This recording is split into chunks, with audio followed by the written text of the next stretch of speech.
Welcome to the WHHI-TV Daily News. I'm Betsy McDaniel, in for Allie McNair today. But of course, there's still a lot to cover in the Low Country, so let's get started with a few headlines.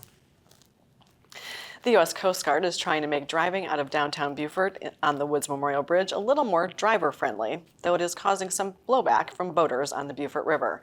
Under the plan, which has been tested since March, the historic swing bridge will remain open for cars from 6 until 9:30 a.m. every weekday morning and from 3:30 to 7 p.m. every weekday evening, with the bridge opening at the bottom of the hour during the morning and afternoon rush. About 14,000 cars cross the bridge every day.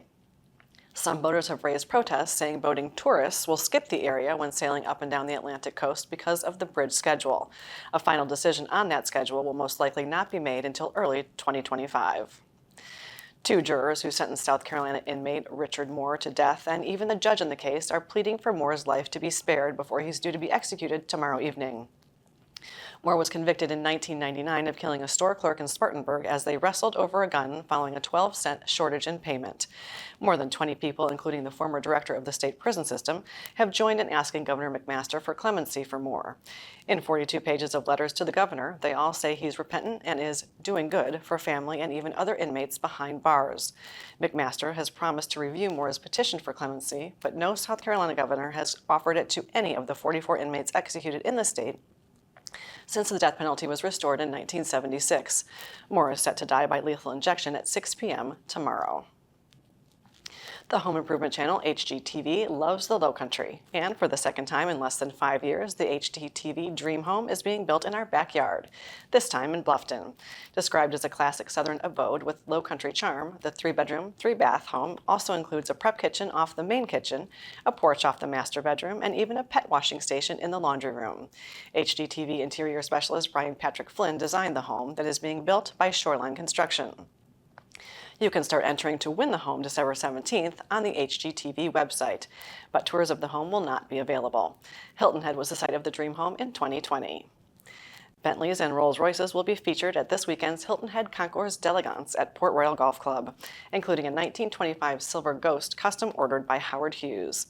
More than 25 of the luxury cars will be featured among the many classic cars on display all weekend, with the final judging for Best in Show on Sunday. Some of the cars will also be spotlighted at the Flights and Fancy Party with vintage aircraft at the Hilton Head Airport.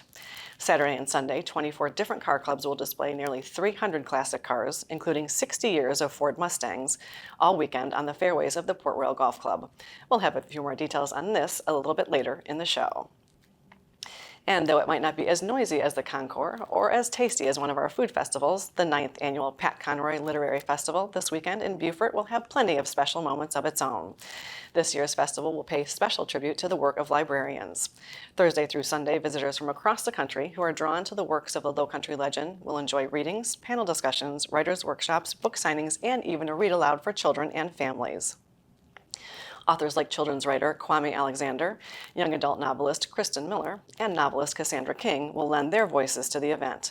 You can find out more at patconroyliteraryfestival.org. The media sources on your screen will have more on these and other stories, and we would love for you to like us on Facebook and follow us on Instagram at WHHI-TV. And if you have an idea for a news story, we'd love to hear it, so drop us a line at news@WHHITV.com.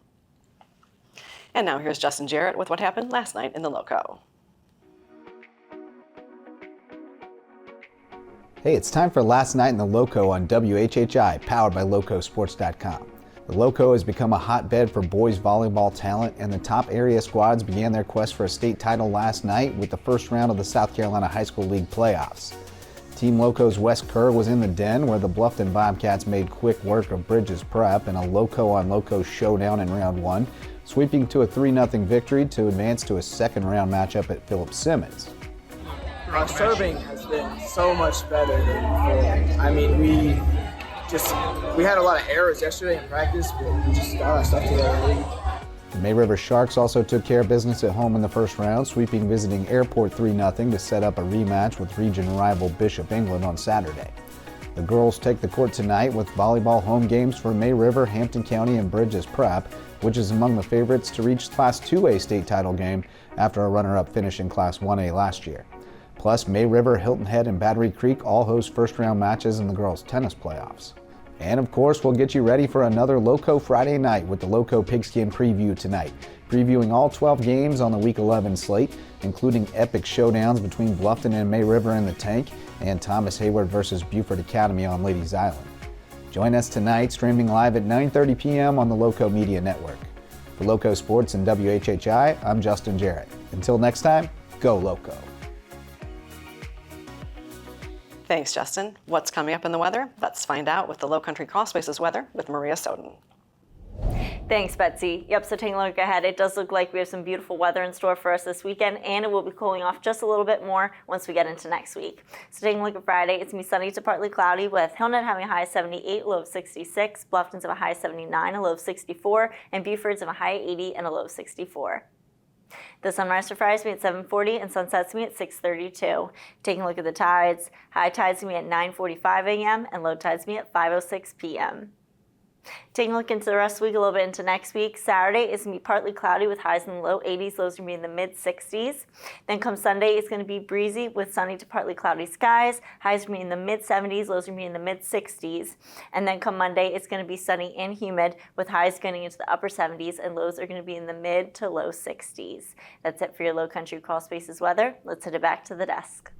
Thanks, Maria. Well, coming up after a quick break, we're going to chat with Rex Garnowitz, who is a candidate for town council. Stay with us.